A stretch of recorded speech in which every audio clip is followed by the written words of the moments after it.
Baik, Bismillahirrahmanirrahim. Assalamualaikum warahmatullahi wabarakatuh.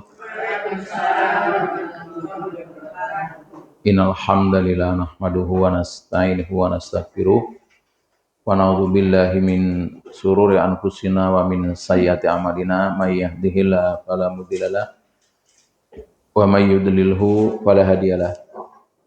Asyhadu an la ilaha illallah wahdahu la syarikalah wa asyhadu anna Muhammadan abduhu wa rasuluh. Allahumma sholli wa sallim wa barik ala nabiyyina Muhammadin wa ala alihi wa sahbihi ajmain. Amma ba'du, qala ta'ala ya ayyuhalladzina amanu taqullaha haqqa tuqatih wa la tamutunna illa wa antum muslimun.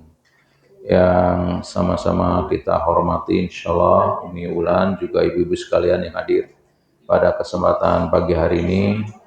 Yang pertama tentu kita semua merasa wajib untuk senantiasa bersyukur kepada Allah Ta'ala di mana atas segala karunia-Nya pagi hari ini kembali kita bisa dikumpulkan oleh Allah di tempat ini. Mudah-mudahan kumpulan kita senantiasa mendapatkan ridho dan pahala dari Allah Ta'ala. Sholawat dan salam mari sama-sama kita sanjungkan kepada baginda Rasulullah Sallallahu Alaihi Wasallam, para keluarganya, sahabatnya, dan orang-orang yang istiqomah dalam meneruskan perjuangannya. Pagi hari ini kita akan melanjutkan bedah buku Tipologi Manusia.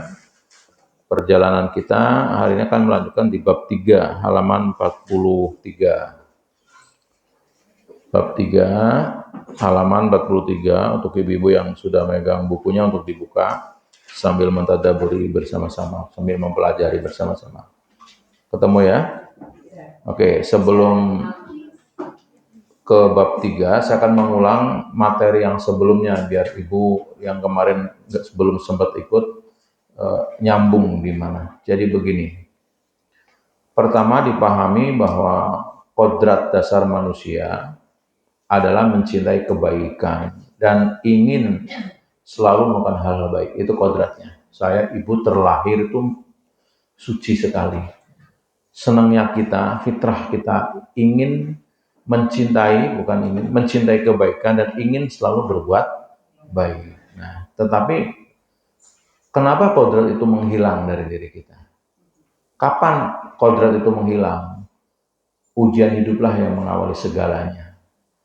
Saat ujian menghantam kita, ya disitulah nasib akan ditentukan. Apakah tambah mulia, tambah terhina. Tidak ada orang yang membangun rumah tangga niatnya nanti kalau sudah rumah tangga suaminya dibakar, nggak ada kan? Nggak ada. Tapi kenyataannya ada nggak? Ada. Tidak ada niat nanti kalau bekerja saya akan korupsi, nggak ada. Kenyataannya ada. Jadi ujian itu ada dua, ujian kesengsaraan atau kenikmatan, dua-duanya ujian. Jadi kita kodratnya baik, suka melakukan hal baik, tapi kodrat itu menghilang karena adanya ujian. Pertanyaannya, apakah yang salah dengan ujiannya? Tentu tidak.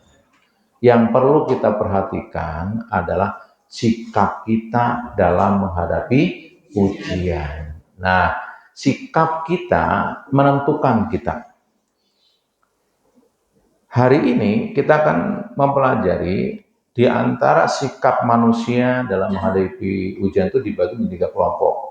Kelompok yang pertama disebut kelompok loser, orang yang kalah. Ini pertemuan yang lalu. Kenapa mereka disebut kalah atau loser atau pecundang? Ya, mereka kalah oleh realitas.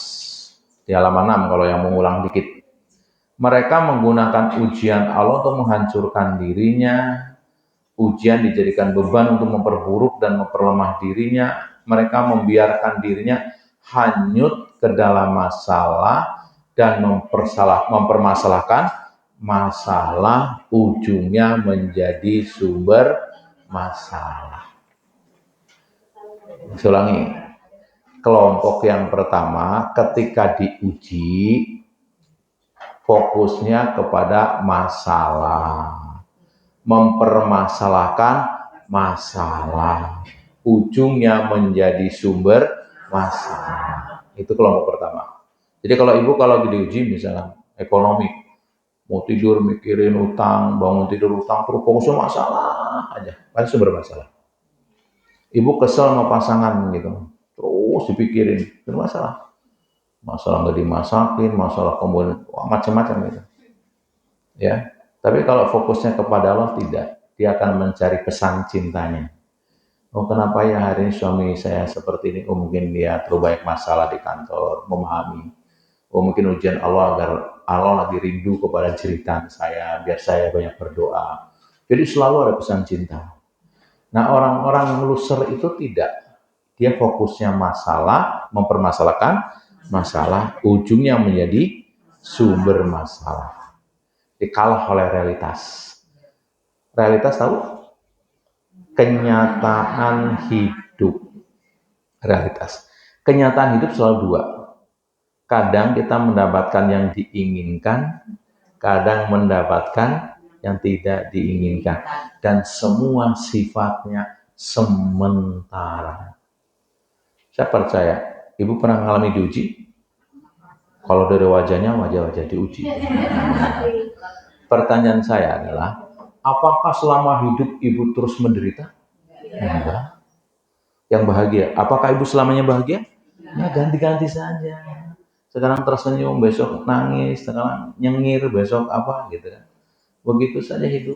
Jadi nggak ada yang permanen. Nah orang-orang loser itu kalah oleh realitas. Dia lupa bahwa realitas hidup ya begitu. Kadang mudah, kadang sulit. Yang mudah terus nggak ada, yang sulit terus juga tidak. Tidak. Oke ya, paham itu. Nah, setelah memahami kelompok yang pertama, pokoknya kesimpulan yang paling pendek di kelompok pertama itu, dia kalau diuji fokusnya apa tadi? Masalah. Mempermasalahkan, ujungnya menjadi sumber, itu kelompok pertama. Itu aja catatannya. Jadi beda dong. Padahal ujian sampai di kita kan dengan izin Allah. Betul nggak? Dan setiap yang Allah izin kepada kita pasti ada kebaikan untuk kita. Betul nggak? Nah, itu yang kita sering lupa. Nah, bagaimana kelompok yang pertama bisa sembuh? Kelompok loser tadi, ketika dia mengambil alih, tunjuk jari, saya paling bertanggung jawab kepada diri saya. Jadi bukan menyalahkan orang lain, gitu ya. Saya paling bertanggung jawab kepada diri saya, gitu. Ibu nggak bakal marah karena orang lain menghina ibu, karena orang lain ngajak ibu, kecuali ibu mengizinkan ibu marah. Misalkan saya mengatakan maaf ya kepada ibu, jilbabnya kok kayaknya ada di Tanah Abang deh. Nah, misalnya gitu ya. Oh, padahal ibu beli di Turki misalkan. Wah, di Istanbul kemarin ya, jalan-jalan kan. Lah, yang ngomong kan suka-suka. Oh, terus ibu mau marah apa tidak bukan tergantung saya. Kalau dia, ya alhamdulillah nggak apa-apa, yang penting manfaat nutup aurat. Selesai nggak? Selesai. Ibu marah boleh nggak? Ngapain ngatain saya? Saya beli Turki. Berapa tiketnya? Berapa? Boleh nggak? Boleh. Suka-suka ibu. Hidup ini kita yang milih. Oke? Nah, saya kasih tahu kenapa para pecundang tadi kalah. Dia lupa dalam hidup ini ada dua lingkar. Lingkar yang dalam kendali kita dan lingkar di luar kendali kita. Apa yang dalam kendali kita? Pikiran kita, perasaan kita, sikap kita, perkataan kita, tindakan kita dalam kendali kita. Di luar yang ada kendali kita, ada yang di luar kendali kita. Semua yang di luar diri kita, di luar kendali kita. Ujian yang datang di luar kendali kita.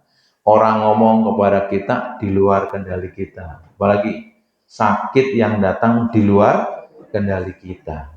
Nah, orang-orang loser itu berpikir semua di luar kendali.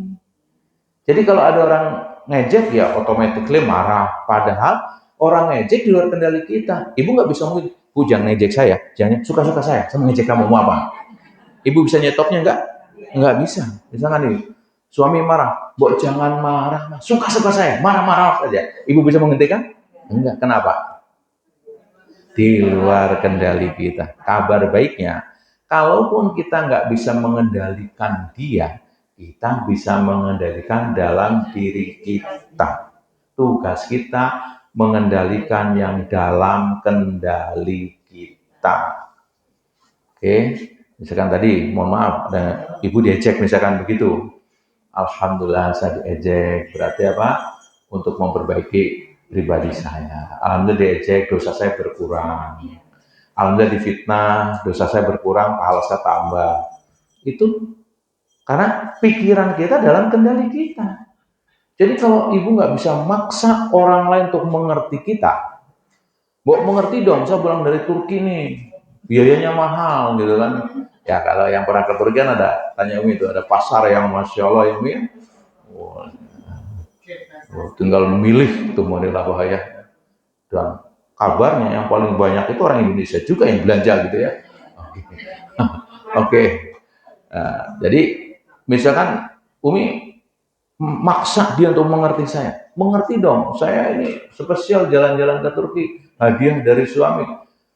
Bisa maksa orang lain mengerti kita?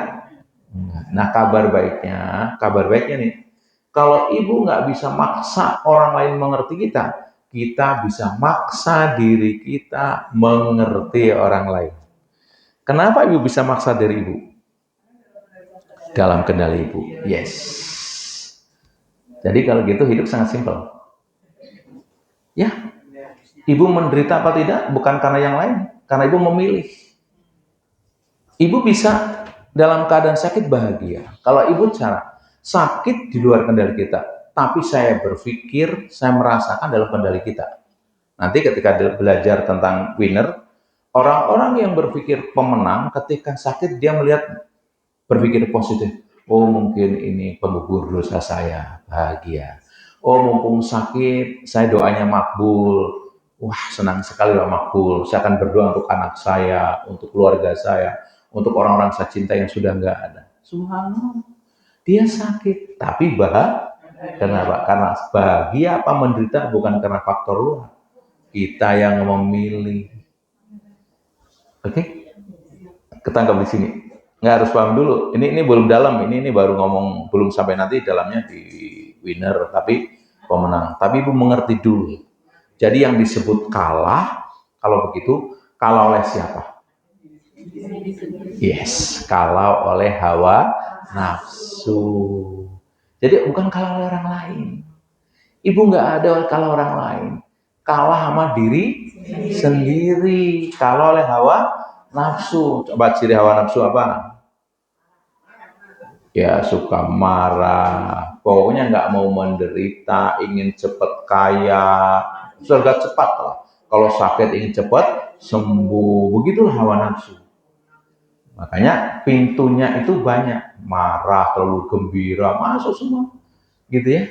Jadi kalah sebetulnya disebut kalah oleh hawa nafsu. Nah, agar kita tidak kalah, gitu ya. Maka bagaimana ngobati kalau sekarang di antara kita nggak terasa ada di kelompok loser yang kalau diuji selalu mikirnya orang lain, ya selalu pokoknya bangun-bangun sudah mikirin orang lain. Kenapa lampu mati? Kurang ajar PLN yang salah ya. Oh, jalan macet, wah pemerintah salah gitu kan. Pokoknya ada di rumah misalkan apa AC nggak dingin, yang salah siapa? Oh AC-nya, wah salah semua gitu. Itu orang loser cirinya. Jadi dia fokusnya masalah, mempermasalahkan apa? Masalah gitu kan. Nah, kapan sembuhnya menjadi loser? Ketika ibu tunjuk dari saya yang bertanggung jawab kepada diri sendiri. Caranya sekarang, jawab jujur ya. Ada nggak di dunia ini orang yang siang malam mikirin kesuksesan ibu? Siapa? Nggak ada. Jadi ada nggak orang yang begitu pedulinya sama diri kita, siang hari siang mikirin bagaimana kita sukses, bagaimana bisa selamat, bisa masuk surga, ada nggak orang lain? Nggak ada. Nah kalau orang lain nggak ada mikirin, sementara kita juga nggak memikirin diri sendiri, ibu, lagi berpikir kayak apa model begitu. Ini yang mikirin kita nggak ada. Terus kita sendiri juga nggak mikirin gitu. Terus gimana hidup begini? Ayo, cerdas sedikit. Sungguh tidak ada. Misalkan, saya mikirin siapa gitu, anak saya. Anak saya mikirin diri sendiri, saya juga mikir diri sendiri secara umum ya. Iya, betul nggak? Udah lepas keluarga juga udah sibuk dengan urusannya, dia kerja, bangun rumah tangga. Nah, sementara kita nggak pernah mikirin diri sendiri. Selamat nggak ya saya? Menanti diperhatikan, kecewa besar ibu. Kalau ibu sudah berharap kepada makhluk, siap-siap kecewa. Karena dibangun. Jangan bermental loser. Ambil alih. Saya bertanggung jawab kepada diri saya. Saya harus mikirin sukses diri saya, bagaimana masuk surga, bagaimana menjadi orang yang soleh, bagaimana husnul khotimah. Emang ada pagi-pagi udah ngontak ibu, bu udah sholat subuh belum? Dikirnya dibaca belum, dikir pagi, masuronnya belum. Ada yang ngontak begitu? Enggak, ada boro-boro. Semuanya Pak, sibuk dengan diri sendiri. Lah ibu kok menanti diperhatikan orang?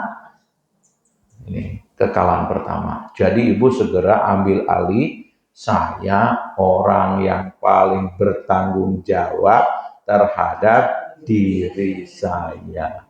Oke, sekarang ibu sakit. Dokter memperhatikan ibu kapan? Atau bayar juga. Emang kalau ibu dikasih obat sehari 3 kali dikontrol terus begitu? Oh, udah kasih obat dokter udah lupa. Bahasa tidak terungkap, sembuh silakan, nggak sembuh silakan, urusan masing-masing. Ya? Betul nggak? Iya. Jadi kalau begitu, yang ngubah kita.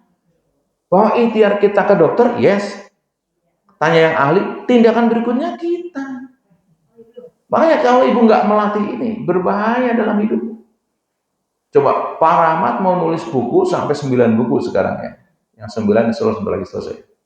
Dan kalau saya kasih tahu judulnya pasti ibu kepengen tuh. Judulnya pernikahan bukan sekedar menua bersama, tapi bagaimana ke surga bersama. Nah, itu yang mungkin nanti ibu-ibu saya tahu itu ya. Makanya ditulis. Ya. Jadi kemarin saya membagikan hadiah dalam sebuah tanya jawab. Begitu melihat daftar list kan ada layar gitu kan. Yang ke-9 sebentar lagi terbit. Apa kata yang tanya? Pak Ustadz, sambil yang nomor 9 aja nunggu terbit. Ya. Jadi ini harus ditata dari sekarang. Harus mengobati. Makanya agar ibu keluar dari loser, ibu segera ambil tanggung jawab. Saya bertanggung jawab terhadap diri saya, kesehatan mental saya, kesehatan fisik saya, bagaimana husnul khotimah, bagaimana masuk surga kita. Jadi nggak usah menanti-nanti, ya. Oke. Nah, karena itu level ibu nggak bisa langsung ke winner. Dari loser udah diobati, naik dulu satu tingkat. Namanya survivor, pertengahan. Ya, kelompok yang ibu membacanya ada yang survivor, ada yang survivor, terserah aja kursusnya di mana itu tergantung ya, karena bukan bahasa kita. Sudahlah kelompok pertengahan kalau bisa membaca ya. Di bab 3, ketemu? Ya, bab 3 ya. Jadi kalau bab 2 sudah kemarin tadi sekilas, ibu harus tahu dalam diri kita ada lingkar yang dalam kendali kita dan ada yang di luar kendali kita. Survivor itu dari kata asal bisa bertahan. Jadi untuk pengantar, ibu lihat di alinea pertama. Dalam praktek yang lazim, kata survivor memiliki dua pengertian. Yang satu sangat positif. Dan itulah yang diharapkan kita. Ketika seseorang mampu bertahan hidup dalam situasi yang sangat sulit, baik karena bencana alam atau untuk menjalankan latihan tertentu, ia disebut seorang survivor. Misalkan kita kayak kemarin ya ada ujian besar yang di Bekasi Timur, kan ada orang di dalam kejepit itu, dia bertahan ya, dia melatih dirinya, napasnya, itu survivor, itu positif itu. Atau ada orang pendaki gunung misalkan kan, terus tersesat kan, dia bisa sampai 1 pekan di hutan, dia survivor positif dia makan daun, minum air yang bersih gitu, itu survivor yang positif ya. Nah, ini bukan itu yang dimaksud. Satu lagi, Ibu, halaman ke 44, halaman yang pertama itu. Satu lagi ada pengertian survivor yang negatif. Survivor dalam pengertian kedua ini adalah yang menjadi pokok bahasan di buku ini. Ketika seseorang memilih cara asal bisa bertahan. Ada di buku Ibu? Halaman 44. Saat ujian gitu ya. Asal bisa bertahan. Ya, di buku Ibu ada dia. Oke. Asal bisa bertahan. Jadi ketemu nggak ya? Nggak ketemu? Oh, ada. Oke. Itu loh, salah halaman saya. Salah. 43 itu yang bawah itu. 43 yang bawah. Satu lagi saya harus koreksi itu. Sorry. 43 bukan Bapak. Yang bawah itu ya? Ya. Ntar biar jangan salah lagi, nanti saya kasih orang. Ya, asal bisa bertahan hidup.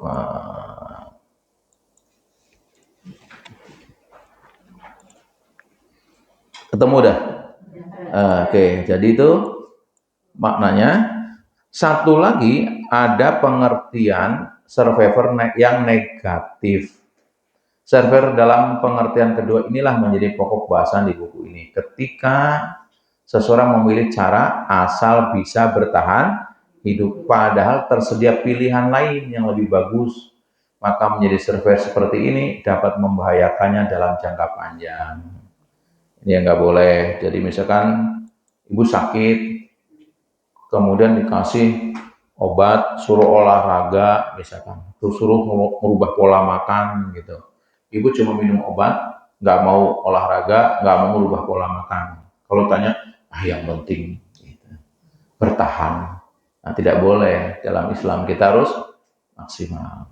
Teruskan di berikutnya ya.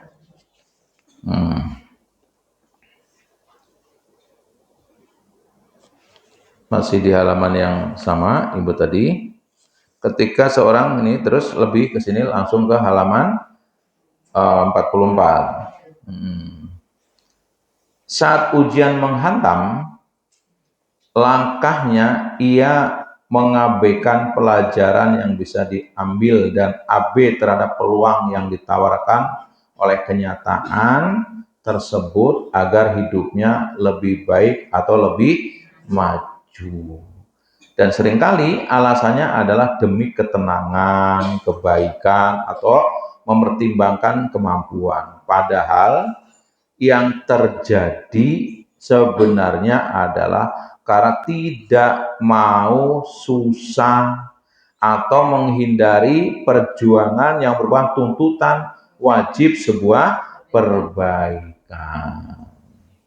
Ya, jadi orang misalkan tadi ibu sakit mah misalkan, sakit mah kan biasanya kalau sama dokter disampaikan dikasih obat, ibu suruh berubah pola makan. Bu, jangan makan yang pedas dulu, jangan makan yang asam dulu, gitu ya, seperti itu kan. Sekarang ibu ambil obatnya, tapi ibu nggak mau merubah polanya, kira-kira sembuh nggak? Enggak, orang tadi bertahan. Ya gimana, saya nggak bisa kalau nggak pedas, gitu kan, ada begitu kan. Nah, yang penting kan diobati. Ya. Jadi dia mencoba untuk menutupi perjuangan. Kalau mau sembuh ya harus berjuang dong. Gitu maksudnya. Dia orang kena gula misalkan, suruh jangan minum gula yang banyak, suruh olahraga. Kalau suruh olahraga, yang penting udah usaha. Nggak gitu. Dia masih bisa mengeluarkan potensinya. Nggak beda kita jualan misalkan kita bersaing dengan yang lain. Kita dengan mudahnya, sekarang nggak bisa jualan yang langsung dibuka, udah kalah sama online. Ya belajar online dong. Eranya era online. Ya kayak ceramah ini, nggak bisa lagi kalau saya ngampiri paling 5 kali aja saya udah capek. Jalan macet sekarang nggak kayak dulu kan. Sekarang dulu bisa 5 biasa, sekarang kalau 5 saya udah agak sampai malam, paginya berangkat lagi. Tapi saya dengan di TikTok yang melihat 11.000, di YouTube misalkan, apa yang itu namanya cara mengupgrade ya. Jadi orang-orang survivor itu dia nggak mau melakukan itu, tidak mau mengeluarkan potensi yang ada dalam dirinya. Oke, Ibu lihat alinea kedua dari bawah halaman 44. Para survivor memiliki target hidup yang sangat minimalis. Filsafat hidupnya adalah yang penting. Yang penting sholat, yang penting bisa ngaji, yang penting masuk kerja, yang penting tahu agama dan misalnya. Kira-kira kalau ibu model begitu, ngaji misalkan, Bu, ngaji kok nggak bawa buku? Bu, ngaji kok nggak nyatet? Yang penting ngaji. Kira-kira gitu. Yang penting ngaji seperti itu berkualitas nggak ngajinya? Oke, berkualitas? Enggak. Oke, Bu, ngaji kok misalkan ya nggak bawa apa-apa misal gitu. Jawabannya satu, yang penting ngaji. Itu sebabnya kenapa ada orang ngaji 10 tahun nggak bisa ngajak teman. Itu sebabnya. Orang yang diajak itu kan di samping punya mata, di samping punya telinga, punya mata melihat kita. Ibu sebelum ngaji bawel comel. Sudah ngaji 10 tahun masih bawel, masih comel. Kira-kira diajak mikir. Loh, situ aja ngaji 10 tahun nggak berubah, ngajak saya. Ngabis-ngabisin modal, paling beli seragam. Betul nggak? Kenapa ngaji? Jawabannya Pak, yang penting ngaji. Paham? Ibu sholat, udah berapa tahun sholat itu. Tapi ilmu sholat kita, ilmu sholat TK atau SD, surahnya nggak nambah, bacanya nggak tahu yang dibaca apa, ya nggak ada perubahan itu dari kita belajar sholat sampai sekarang gitu ya. Kalau ditanya, Bu, sholatnya kok itu saja suratnya? Yang penting sholat. Kira-kira yang penting sholat berkualitas nggak? Enggak. Beda sekali. Orang kerja tidak naik-naik karirnya, tidak kunjung berubah. Ditanya Pak, yang penting kerja. Kelompok survei yang penting bertahan. Hati-hati, di masyarakat banyak itu. Jadi jangan terlalu sedikit-sedikit yang penting. Kata nggak di sini. Jadi ngaji kita bukan yang penting ngaji. Ngaji nanti Bu diajarin bagaimana membangkitkan kesadaran ya. Seseorang akan susah dibayangkan ngaji berubah, mengubah diri kalau dia nggak menyadari tujuan ngaji yang sebenarnya. Harus tahu. Saya tanya, bagi ibu ngaji tujuan apa sarana mencapai tujuan? Sarana? Dengan ngaji insya Allah dapat ilmu, dipraktekkan, amalia berubah, tindakan berubah, pahalanya banyak. Yang dulu emosional pulang ngaji, misalkan kalau tamat aja kitab ini, ibu insya Allah mudah menahan marah, akan diajarin bagaimana memahami orang lain dan sebagainya. Harusnya berubah dong. Saya selalu memberikan parameter ke tempat-tempat baru yang ngaji. Kalau ngaji dengan saya satu kitab nggak mengubah ibu dalam tanda petik, sama sekali sadar atau tidak, evaluasi deh. Mungkin sayanya nggak bisa menyampaikan, atau ibunya yang atau dua-duanya gitu kan, dosanya banyaknya sama gitu kan. Iya Bu, karena Pak, ngajar adalah sarana, ngaji juga sarana mencapai tujuan. Hanya kesadaran yang bisa. Kalau orang nggak pernah sadar bahwa ngaji adalah sarana mencapai tujuan, nggak pernah mengevaluasi. Ngaji 10 tahun nggak berubah juga nggak apa-apa. Yang penting ngaji tadi, kelompok survivor tadi. Mestinya makin ngaji, Bu, makin tahu ilmu, makin berakhlak, makin pribadinya matang. Subhanallah. Coba Ibu bayangkan, orang kuliah 10 tahun, itu udah S3. Ini harus dievaluasi, Bu. Dan kenapa orang nggak bisa sadar? Karena dia tidak pernah mengosongkan hati dan pikiran untuk merenung, untuk muhasabah diri. Kenapa ibu nggak bisa mengosongkan hati dan pikirannya untuk muhasabah diri? Hati dan pikiran ibu penuh. Penuh dengan apa? Penuh dengan ngurusi kepangin tahu urusan orang lain, ingin tahu tentang kejadian. Jadi mau tidur yang dilihat HP, bangun tidur yang dibuka HP.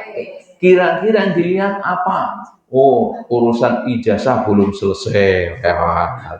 Oh, urusan MBG baca lagi. Oh, ada kereta tabrakan. Terus hanya yang diperhatikan oleh kita sibuk mikirin kejadian dan orang lain. Karena sibuknya ibu mikirin kejadian orang lain, ibu nggak sempat mikirin diri sendiri. Paham? Jadi ibu akan bisa membedakan mana sarana, mana tujuan, kecuali ibu sadar. Ibu nggak pernah bisa sadar kecuali ibu bisa mengosongkan hati dan pikiran ibu. Dan ibu tidak bisa pernah mengosongkan hati dan pikiran ibu kecuali ibu berhenti untuk sejenak, tidak mikirin kejadian, tidak mikirin orang lain. Ya kan? Free dalam buku saya Revolusi Pola Hidup, time out, berhenti sejenak, ubah pola, ubah perilaku, berhenti sejenak. Dengan cara yang sama, ibu hanya akan menghasilkan hasil yang sama. Kalau ibu ingin hasil berbeda, lakukan cara berbeda. Gitu. Jadi harus berani merenung. Oke? Jadi sholat ngaji adalah sarana mencapai tujuan. Berarti logikanya, karena sarana harus sampai tujuan. Kenapa anak kuliah itu jurusan ekonomi dia nggak bisa jualan, nggak bisa mimpin? Karena banyak orang kuliah sebagai tujuan. Udah wisuda, sudah selesai. Padahal kuliah apa? Sarana mencapai tujuan. Dengan kuliah, punya ilmu, punya jaringan, circle yang bagus, dan sebagainya. Dah, oke ya, kembali. Kelompok yang survivor tadi, filsafat hidupnya adalah yang penting. Ya, jadi Bu, misalkan sholat kok cepat sekali, yang penting sholat. Bu, kemarin puasa Ramadan rajin banget, sholat duha, baca Quran. Ini kayaknya nggak pernah kelihatan sholatnya, yang penting puasa. Jadi nggak pernah puasa, cuma sarana, bukan tujuan. Sarana. Kan ayatnya jelas, orang-orang yang puasa la'alakum agar bertakwa. Kita nggak pernah mengevaluasi apa setelah Ramadan takwa kita nambah. Enggak, karena dijadikan puasa sebagai apa? Tujuan. Padahal puasa Ramadan sarana mencapai tujuan. Tangkap di sini. Oke, itu. Jadi maksud saya agar ibu ya memahami substansi dulu. Jadi kesana tahu apa yang akan dibicarakan di buku ini. Ya, mindset dirubah ibu, cara berpikir gitu ya. Jadi itu. Coba ibu lihat ke halaman 45. Paling atas tuh. Dengan kata lain, para survivor adalah kelompok yang statis. Terus statis? Apa bahasa lain ibu tahu? Statis. Bukan. Diam, nggak bergerak ya. Contoh tadi, ilmu ngaji kita dari SD sampai sekarang tuh nggak bergerak. Padahal ada buku sifat sholat Nabi, ada sifat wudhu Nabi, nggak pernah dibaca sama kita. Pokoknya taunya begitu aja. Gitu. Bacaan sholat udah kayak robot aja, Allahu Akbar. Itu aja. Padahal bacaan iftitah itu ada beberapa model misalkan. Doa ruku juga ada beberapa kan gitu kan.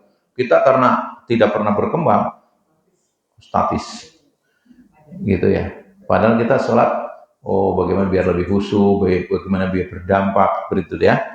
Kelompok statis, kelompok yang mendiami kenyataan atau kelompok yang berjalan di tempat. Oke. Berjalan di tempat. waktu belum ngaji, bacaan Qur'annya kecepatan gigi 2. Sudah ngaji 10 tahun masih kecepatan gigi 2. Tahu gigi 2? Grek. Nah, zalika gitu. Naik dong. Gigi 2 menjadi gigi 3. Kan gitu ya logikanya, nggak statis. Oke? Emosionalnya juga jadi makin banyak tersenyum. Sebelum mau kenapa masih manyun begitu? Ada yang salah obat begitu ya. Oke.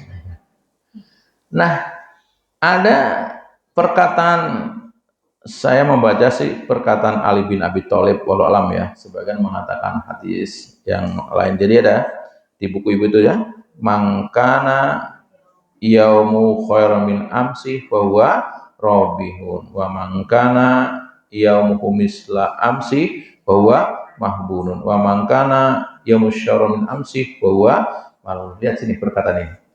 Barang siapa yang hari ini lebih baik dari kemarin, maka ia orang yang beruntung. Barang siapa yang hari sama dengan kemarin, dia orang yang merugi.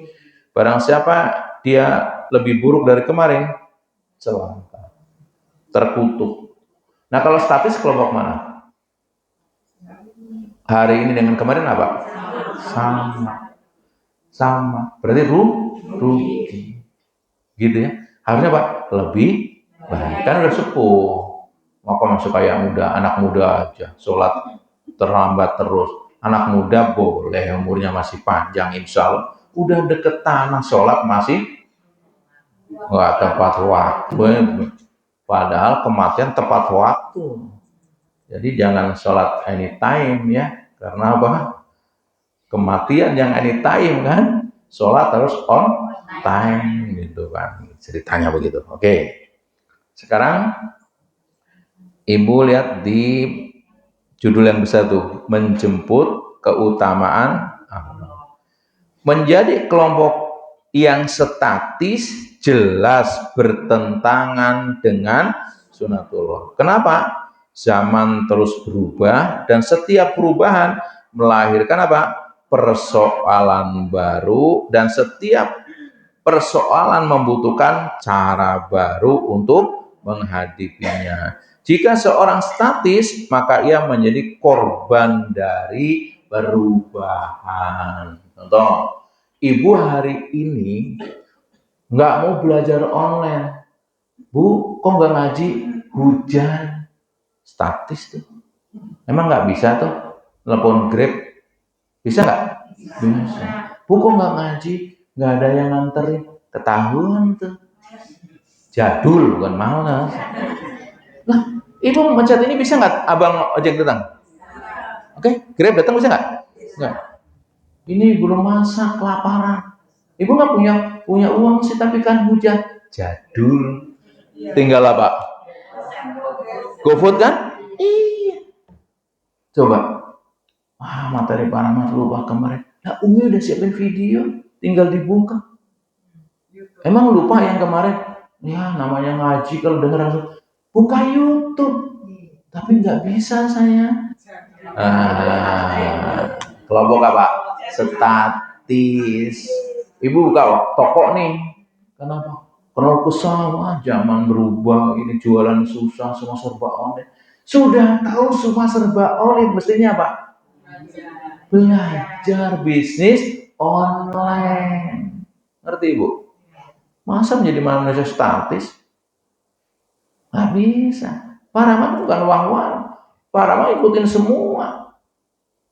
Karena Pak, saya nggak mau statis.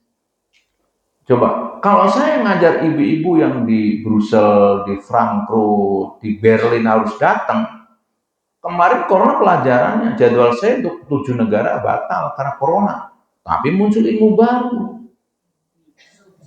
Zoom, telepon dari bisa hybrid Pak Ustaz. Oh ya, jadi saya ngajar di Bekasi, lihat hujan salju di sana. Dia kasih tahu, Ustaz ini sedikit yang kenapa? Tuh Ustaz lihat hujan salju di Frankfurt. Oh, iya, keren kan? Di Bekasi bisa ngajar di luar negeri. Kenapa? Kemajuan. Coba kalau ibu gitu, terus gimana? Saya nggak bisa. Tanda-tanda ada apa? Statis, apa kata perkataan tadi? Seharusnya ibu bisa jualan lewat online, kencang gitu. Karena ibu nggak bisa, laku nggak? Enggak. Sekarang anak kita mana ada jalan-jalan ke mall, nggak kayak zaman muda kita. Semua serba apa? Online. Bu, kok bacaan Qurannya nggak? Gurunya sibuk. Ya, tanda-tanda dah. Ibu bisa nggak belajar tajwid lewat online? Milih siapa yang ibu cocok? Dah. Milih siapa? Contoh, nggak usah tersinggung yang belum bisa online. Cukup belajar gitu. Betul nggak? Sekarang pertanyaan saya betul nggak? Nah, maksud saya ini lagi ngoreksi diri sendiri. Kalau ibu hari ini statis, yang rugi siapa? Ya, diri sendiri. Ya, subhanallah ibu. Teman saya dulu sama-sama ngisi di apa, ini baru tadi saya mau kesini bilang Ustadz Nur Rahman nih, temannya Ustadz Munzir itu. Iya, itu beliau dengan saya sangat dekat karena sempat ketika terpuruk belajar motivasi dari kami selalu dekat, saya kasih saya pamit. Itu bayangkan dari kondisi yang terpuruk dimotivasi bergerak, sekarang punya Riung Kufas, sudah mengajar ke mancanegara lewat online. Anak muda. Coba kalau alasannya, gimana corona gak ngajar? Corona. Nah, ibu ketika corona, seandainya anak ibu 4 dengan ibu 6 berenam. Anak saya 504 waktu corona. Anak yang di rumah 4, yang di pesantren 500 harus makan semua.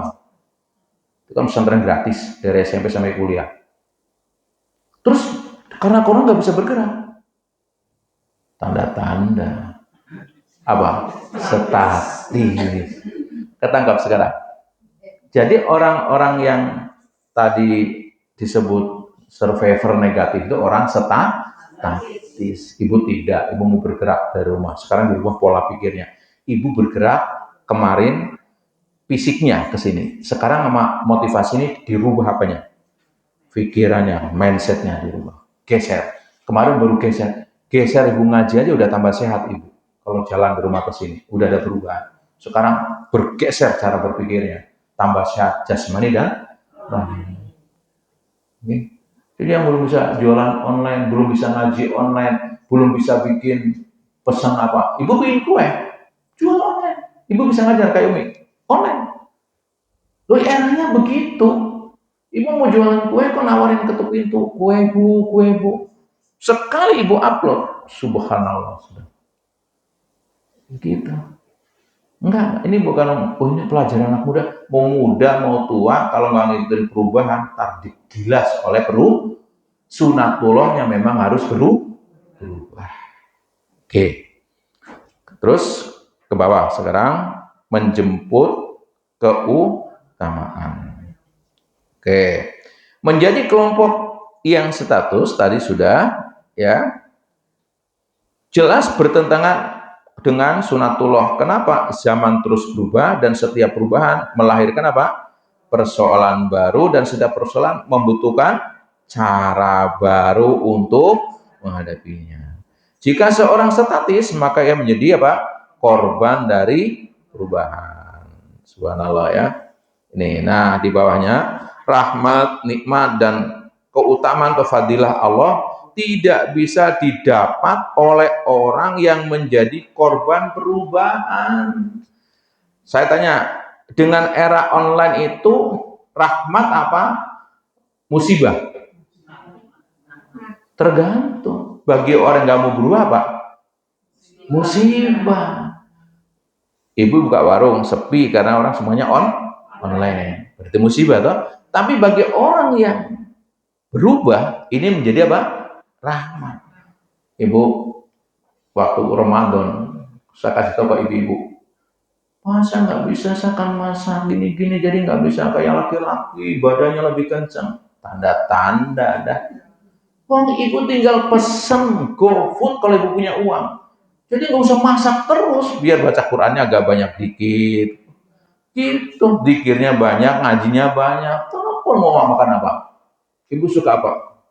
Karedok, bisa online nggak? Bisa, apa yang nggak bisa cek aja itu. Betul nggak? Iya, gunakan dong. Jadi waktu yang seharusnya ibu kalau ibu punya uang, kalau nggak punya uang ya resiko lah masa gitu. Ini kan kalau ibu punya uang jangan alasan sehingga ibadahnya kurang karena sibuk masak. Maksudnya dana masak itu korbannya ibu dapat baca Quran banyak toh, karena tinggal telepon sudah datang. Begitu repot. Bang Haji kenapa gerimis? Ya gerimis nggak ngaji. Emang nggak ada itu GoFood, mana GoFood apanya, Grab, nggak ada apa, nggak ada ketemu saya begitu. Kenapa Bu Ngaji? Jawab sama saya. Ayo, sibuk masak misalnya gitu kan. Emang nggak bisa GoFood? Iya, nggak mau nomor satu kan.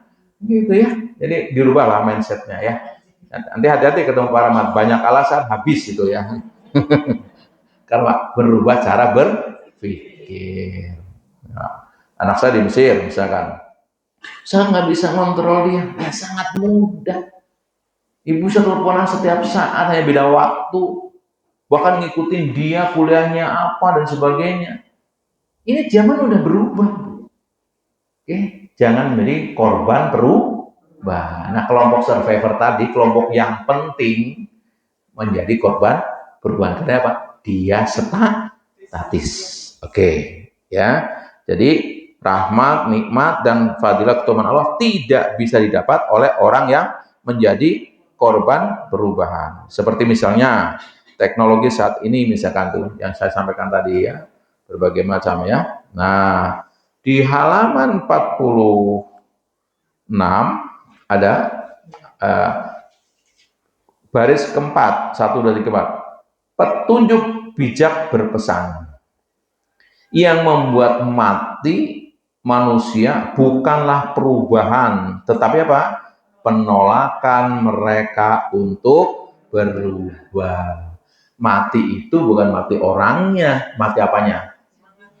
Langkahnya, nasibnya, keadaannya. Orang sekarang ngikutin media sosial, artinya menggunakan untuk kebaikan, untuk ngaji, untuk bisnis, dengan orang yang tidak menggunakannya beda nggak?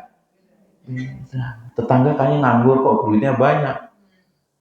Santri kami nih, tamatan anak kan memang dilatih ya, namanya pesantren kami namanya pesantren pemberdayaan umat anak. Dilatih ini, bikin donat, bikin kalau ibu pesan akikah ke kami, itu yang membuat semuanya santri, dari mulai motong kambing, bikin sate, untuk catering santri semua. Maka tamatan anak-anak kami ada yang jualan donat, ada yang buka ayam bakar, ada yang bisnis online. Saya dapat kabar salah satu yang bisnis online baju, bisa beli mobil, bisa beli apa, bisnis online, jualan baju, jualan sarung, jualan celana.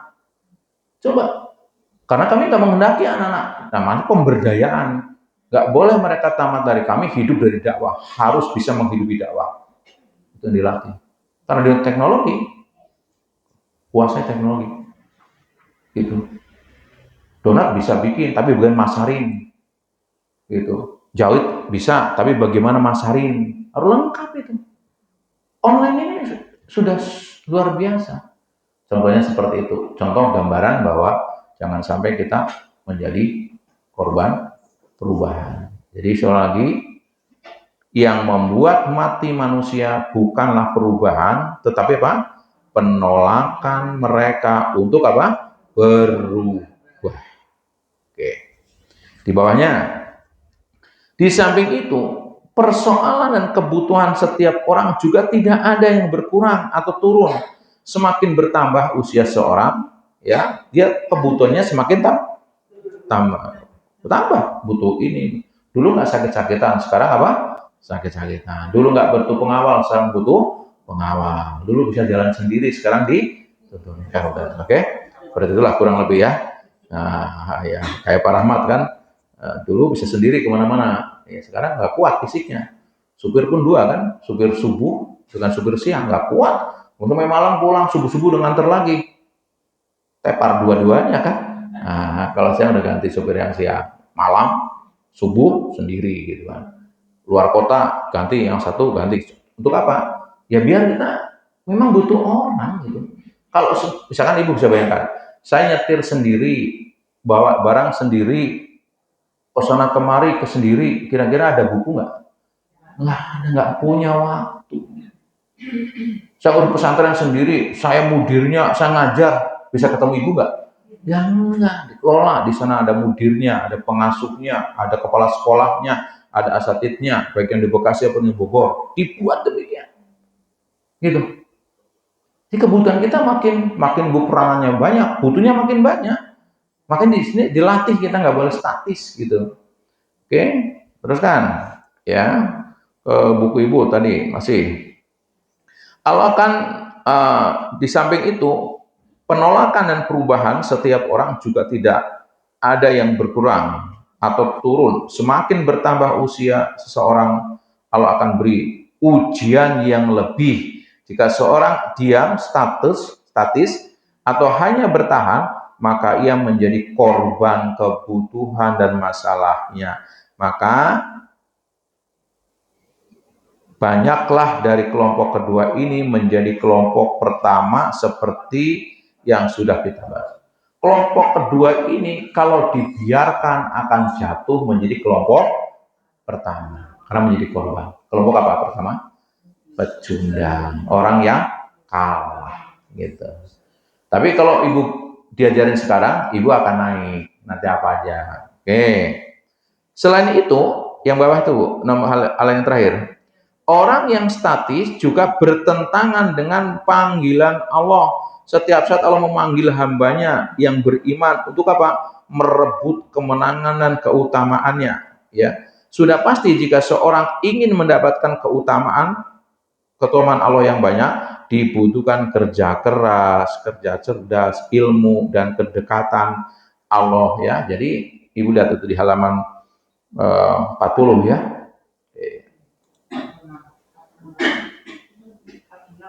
46. Ayatnya ada? Ya, oke.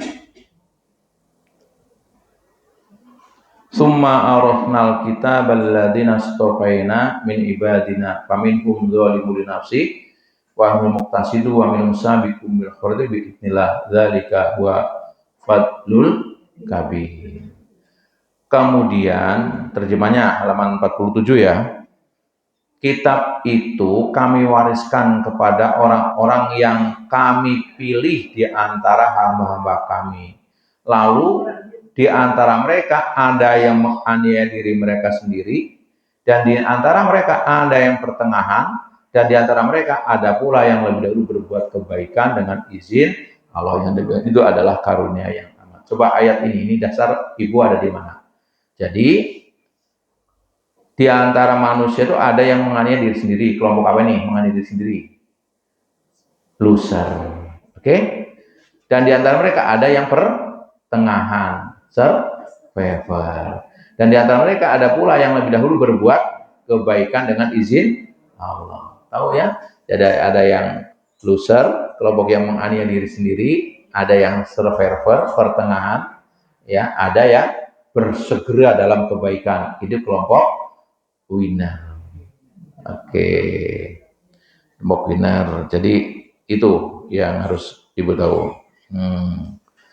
Apa yang disampaikan ayat di atas sangat penting untuk kita jadikan pelajaran. Apakah kita saat ini menjadi kelompok yang menjemput kebaikan, atau kelompok yang biasa-biasa saja, survivor, atau malah menjadi pecundang. Na'udzubillahi min dzalik. Nah, di bawahnya Rasul SAW membagi orang beriman menjadi dua. Ini ketahui. Jadi kita udah beriman, tapi beriman dibagi dua. Ada mukmin yang kuat, ada mukmin yang lemah. Gitu. Jadi orang beriman menjadi dua, yaitu orang yang beriman yang kuat dan orang yang beriman yang lemah. Keduanya terbaik, tetapi perjuangan umat Islam untuk mengisi dunia ini sudah pasti membutuhkan sebanyak mungkin mukmin yang kuat. Jadi ibu, kalau manusia beriman, nah beriman yang mana? Ada dua. Kelompok beriman yang kuat, apa yang lemah. Coba ibu lihat terjemahannya tuh di halaman 8. Mukmin yang kuat lebih baik dan lebih dicintai oleh Allah. Jadi mukmin yang kuat lebih baik dan lebih dicintai. Kuat apanya? kuat imannya, kuat pendiriannya, kuat ekonominya, kuat apalagi ilmunya. Oke, kenapa sekarang kita dijajah ekonominya? Ayo bangun, kenapa kita dijajah? Dulu orang tua kita buka warung, sekarang yang punya warung itu yang pakai namanya berdua-duaan jejer-jejeran. Tahu itu? Terus ibu kebagian apanya? Bagian belanjanya. Yang dapat untung siapa? Kenapa? Lemah ibu, nggak bisa jualan, nggak bisa membuat ngelihat peluang, kurang semangat. Yang penting hidup, yang penting makan. Masya Allah. Coba kemarin kalau ibu yang lihat Facebook saya diundang dalam sebuah acara ceramah depan 2000 karyawan.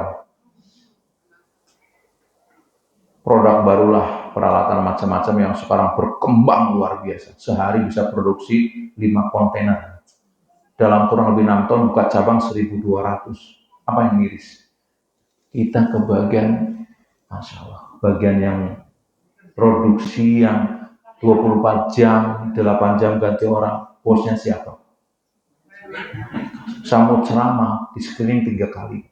Pak, jangan ngomong ini, jangan ngomong ini, jangan ngomong begitu. Nggak puas saya datang lagi atasannya. Dia nggak tahu kalau saya motivator. Waktu kita ceramah dikasih 15 menit, saya ngomong 10 menit. Berdiri semua ngucapin terima kasih. Bukan saya bangga. Saya tanya, kenapa saya sampai dibeginikan? Pengalaman yang lalu ada ustadz diundang, ngelucu, padahal itu forum resmi. Yang terbatas ilmunya, tidak bisa baca audiens. Coba, direndahkan sekali kita. Saya ngebayangin kalau ini punya muslim, berarti saya udah membuka lapangan 2000. Belum lagi cabangnya yang kalau satu cabang isinya 10 orang, kali 1200. Coba, kitanya bagian apanya? Penjaganya apa? Begitu saya di jalan, manajernya ngasih tahu, Ustaz Rahmat dipertimbangkan mengisi tetap di kantor ini karena bos tertarik. Jadi kemampuan menyampaikan, ibu mungkin pertama juga heran kali, kok Pak Rahmat pakai buku sendiri? Karena saya nggak menemukan, belum banyak buku motivasi Islami. Buku-buku begini masih sedikit, ada juga motivasi Barat yang datang orang kita. Saya mencoba mencari, tidak menyalahkan, tapi mencoba menjadi bagian dari solusi. Ibu nanti bisa ngajarin anak ibu dengan buku ini kepada yang lagi rentan ada masalah. Kalau ibu udah tahu, gitu. Ini yang kedua. Jadi mukmin sih, tapi mukmin yang lemah, punten banget. Kenapa kita diperalat? Kalau mau ada acara negara yang tahu 5 tahunan, betul? Karena kita nggak punya sikap. Dapat 100.000 senang sekali. Salah milih nasibnya 5 tahun sehari hanya 100.000 atau sejuta lah, nggak ada artinya. Kita harus kuat. Coba pelajari dari generasi yang pertama sampai ke para ulama yang lalu, orang-orang hebat. Nabi pedagang, Umar pedagang, Utsman pedagang, Abdurrahman bin Auf pedagang, sampai imam besar tuh pedagang. Yang dengan itu apa? Kuat ekonominya. Kenapa terjadi beberapa daerah menjadi, maaf kalau Ustadz Munjir dulu sering di mangsa mereka kan, warungnya sepi, datang mereka, mau nggak warungnya dibesarin, ibu jualan aja sedrop, 2 drop. Begitu udah laku, datang, Pak, saya dari pimpinan pusat, ini Bapak mau neruskan nggak? Oh, teruskan, rame kan pelanggannya. Ya, tapi karena kita yang ini beda iman, kalau meneruskan ibu harus sama dengan saya. Pindah nggak? Kalau imannya lemah? Pindah. Apa salah dia? Tidak 100%. Orang Islam yang kaya kemana? Kita kan baru sebuah kirim di sendiri. Banyak orang pindah agama karena kita nggak peduli. Kenapa mereka bekerja kepada orang lain? Karena kita nggak bisa buka lapangan kerja. Lemah apa kuat? Udah jelas hadisnya. Allah lebih suka, ya, lebih cinta kepada mukmin yang kuat. Bukan berarti yang lemah tidak ada kebaikannya. Milihnya begitu cara berpikir progresifnya. Makanya ibu-ibu mulai membangunlah suatu cara berpikir. Kalau ibu punya anak yang minimal 4, saran saya. Kalau bisa 12 anak. Jadi ada gerakan satu rumah satu pengusaha. Jadi dibagi, anak pertama kayak ulama, anak kedua pengusaha, biar ada mendukung perjuangannya. Anak ketiga ahli teknologi, anak ahli apa, IT, begitu. Ini tanya, boro-boro mikir begitu, yang penting sekolah. Nah, kalau model begini, kapan kita berubah? Ya, kami rapat di keluarga. Nih ada pesantren yang saya urusin. Oke, kamu berarti harus ke Madinah atau ke tempat lain yang ilmu cari ilmu. Oke, terus siapa yang biayai? Saya yang usaha, saya bisnis. Tidak mudah memang, jatuh bangun, nangis masih muda, udah ditipu dan sebagainya. Ya itulah kalau mau besar kita dapat ujian. Ya. Nah kalau orang kita nggak punya mental yang kuat, udah deh jangan jadi pengusaha, repot, ditipu. Udah jadi karyawan saja, karyawan abadi. Salah nggak? Nggak salah. Nggak ada yang salah. Ini bukan ngomong salah atau benar. Kita akan menjadi peranan yang dipimpin apa mimpin. Saya tanya, yang memerdekakan Indonesia dulu kebanyakan siapa? Yang berjuang. Ulama, santri. Kemana sekarang mereka? Yang menikmati siapa? Salah mereka? Tidak. Karena kita mindsetnya berpikir keliru. Dari mana yang berubah? Ya kita yang berubah. Jangan nyalakan. Saya nggak suka menyalah-nyalakan. Ayo mulai bangkit. Mulai bangkit kita. Mulai cara berpikir dirubah. Jangan statis. Ya, teruskan hadis tadi biar tidak terputus ya. Mukmin yang kuat lebih baik dan lebih dicintai Allah. Saya tanya, ibu ingin dicintai Allah nggak? Ya berarti apa? Mukmin yang kuat, gitu.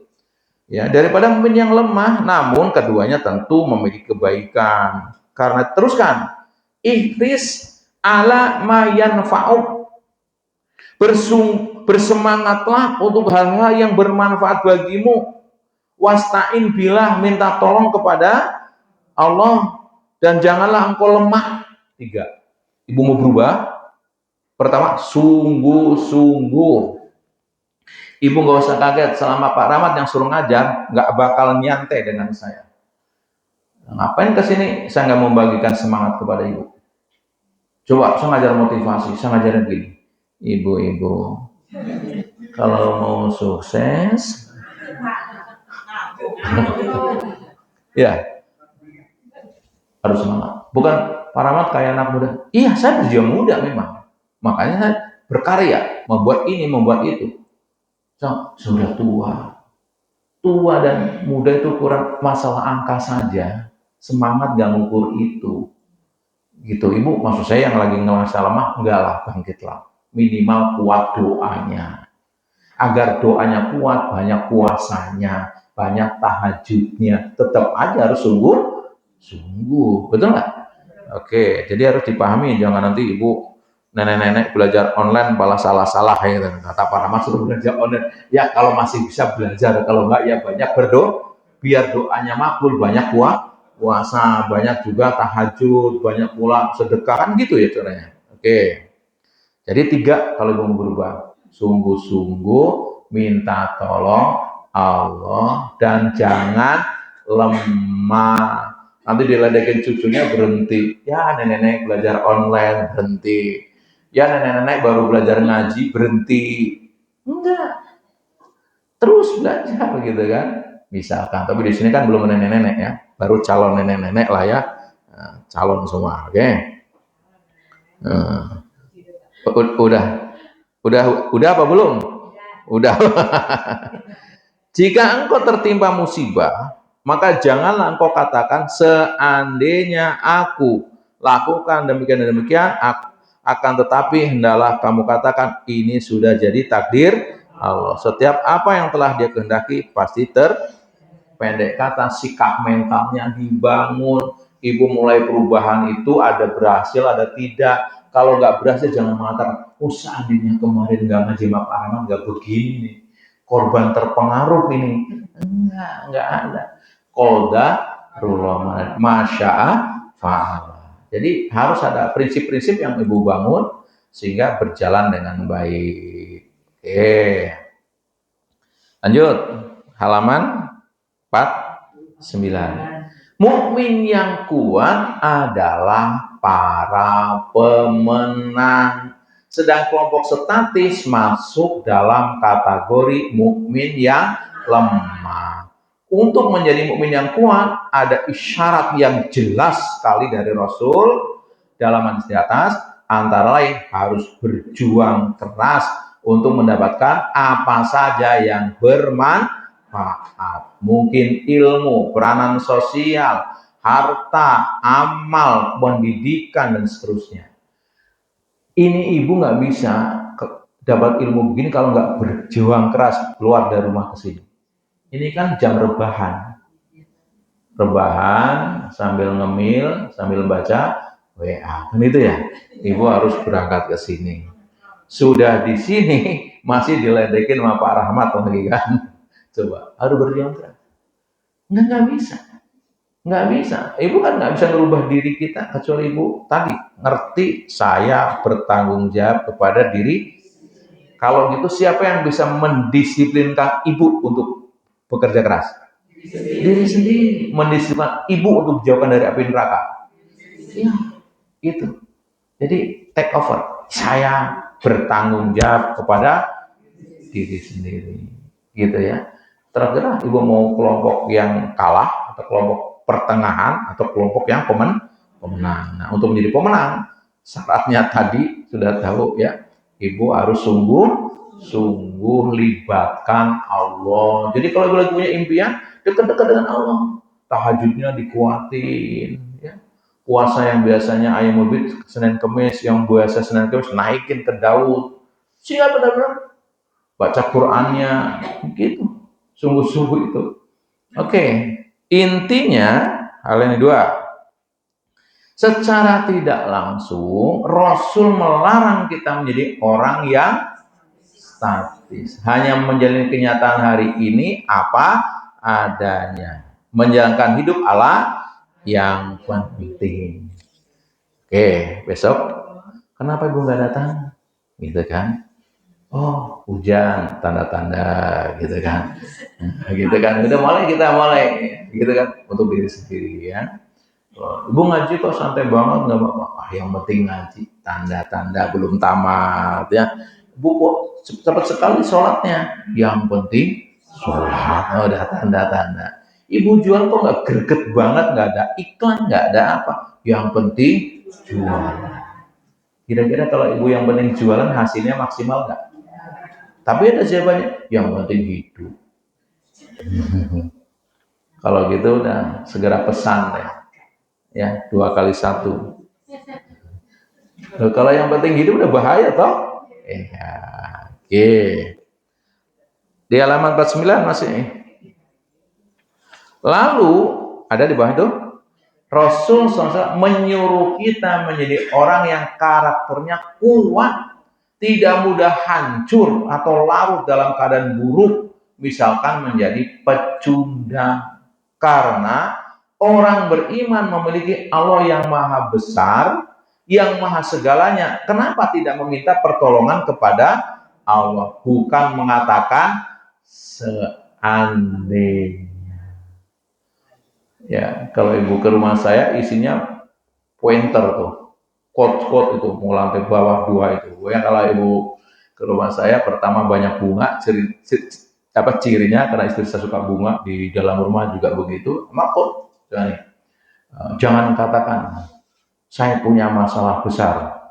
Oh, jangan katakan ya Allah saya punya masalah besar, tapi katakan wahai masalah, saya punya Allah yang maha besar. Ya, jangan mengatakan ya Allah saya punya masalah besar, tapi kata wahai masalah, saya punya Allah yang maha besar. Selesaikan. Oh gitu. memotivasi kita. Artinya Pak, kita gerak. Ingat Allah yang Maha Besar, semuanya kecil, selesai. Ya, begitu gambarannya. Ini jadi Ibu jangan kalau ada masalah mengatakan seandainya. Ya, baik. Nah, terusan dikit ya. Yang halaman 51. Jadi kalau diurut dari depan, rentetan belenggu survivor kan pertama para survivor kelompok yang statis, udah tadi kan. Yang kedua membatasi apa? Kemampuan diri. Jadi kenapa Ibu jatuh menjadi kelompok yang pertengahan, yang survivor tadi, kelompok yang penting karena apa? Statis, berjalan di tempat. Obati, bergerak. Ya, nyari ilmu, bergerak. Yang kedua, membatasi kemampuan diri. Ini kelompok ciri-cirinya kelompok apa? Kelompok survivor. Jadi membatasi diri. Nah, Ibu lihat tuh di halaman 51 ya. Inilah awal persoalan kenapa orang memilih sebagai penghuni kenyataan, statis dalam menghadapi ujian atau hanya menjadi survivor. Mereka lebih sering membatasi kemampuan diri dan hanya fokus pada kemampuannya dalam pengertian yang minimalis. Kalimat Allahu Akbar yang sehari-hari diucapkan tidak masuk ke hati dan pikirannya. Kalimat itu lebih sering hanya sebagai ucapan di mulut belaka. Jadi banyak orang sholat kan Allahu Akbar. Harusnya kita sampai ke hati. Allah Maha. Berarti yang lain apa? Problem apa? Sebesar apapun problem kita, gak pernah melebihi kebesaran Allah. Sesulit apapun masalah kita, besar segede apa, gak pernah melebihi kebesaran apa yang buat kita takut. Tapi kalau Ibu fokusnya kepada masalah, yang besar apanya? Jadi kalau gitu, masalah besar, benar-benar besar, apa kita yang menganggap besar? Kita fokusnya kepada masalah. Kalau fokusnya kepada Allah, tidak ada yang bisa diselesaikan. Dan kita nggak menyadari berapa masalah telah kita lewati. Selesai sampai sekarang? Dulu SMP punya masalah, SMA punya masalah, kuliah masalah, terus kerja masalah, membangun rumah tangga juga ada. Sampai sekarang biasa-biasa aja. Lalu kenapa sekarang menghadapi masalah seakan-akan masalah terlalu besar bagi kita? Nah itu. Jadi orang-orang yang survivor itu memang membatasi diri, statis dia tidak mau mengeluarkan seluruh potensi. Maksud saya ngomong demikian, kita punya potensi menyelesaikan masalah yang dihadapi kita. Lihat itu, gitu kan? Nah, kenapa kita bukan nggak pintar, Ibu nggak mau mengeluarkan, kurang berani mencoba, kurang berani mendekat kepada Allah. Gua berani, kalau memang ngerasa udah nggak punya apa-apa, masih punya doa. Bagusin doa. Bagaimana doa bisa menjadi senjata kita? Doa yang bisa nerangin kita. Perjuangkan doa yang dengan doa itu kita sampai dibantu alatnya. Ya kita sholat malam, ya kita puasa, ya kita istighfar yang banyak. Bukan sekedar berdoa. Tetap aja ada mengeluarkan potensi. Oke. Ibarat menjalankan mobil, orang dalam kelompok ini lebih sering menginjak rem dan kopling. Meski kendaraan tidak bisa menghasilkan performa yang ideal, karena cara menjalankannya keliru. Mestinya seorang perlu menginjak gas, rem, dan kopling supaya kendaraan tersebut dapat membawanya ke tujuan yang lebih jauh. Ibu mobilnya bagus, Mercy, direm sampai nggak ke tujuan? Nggak sama. Ibu harus potensi otak luar biasa. Di buku saya, di buku pertama, Rahasia Sukses Tanpa Batas, setiap kita dikasih 1 sel triliun. Orang modern baru menggunakan 4%. 4-8 nih. Jadi makanya nggak heran kan? Dulu ngira saya dengan begini udah, tapi nggak, makin kesini. Saya nggak ada apa-apanya, tapi saya meyakini betul bisa. Makanya kalau ibu lihat sana, ya saya ngurus lembaga dengan izin Allah, kemudian menulis buku, isi konten tiap hari, nggak pernah, insya Allah mudah-mudahan kecuali ada halangan, pasti ada video, ada streaming, coba. Terus bertemu dengan ibu-ibu, selesai semua. Kenapa? Belum ada apa-apanya, karena kita kasih potensi luar biasa. Apa yang membuat potensi nggak muncul? Kita nggak berani nginjek gas. Nah, ibu kan kalau belajar sebagian kita, pertama belajar tasyen 30, terus sama uminya disalah-salahin. Alhamdulillahirabbil alamin, ngalamin gitu ya. Besok berapa yang datang kira-kira? Tadi 30, besok datang berapa? Lama-lama nggak berani ngerubah sedikit. Padahal semua juga belajar.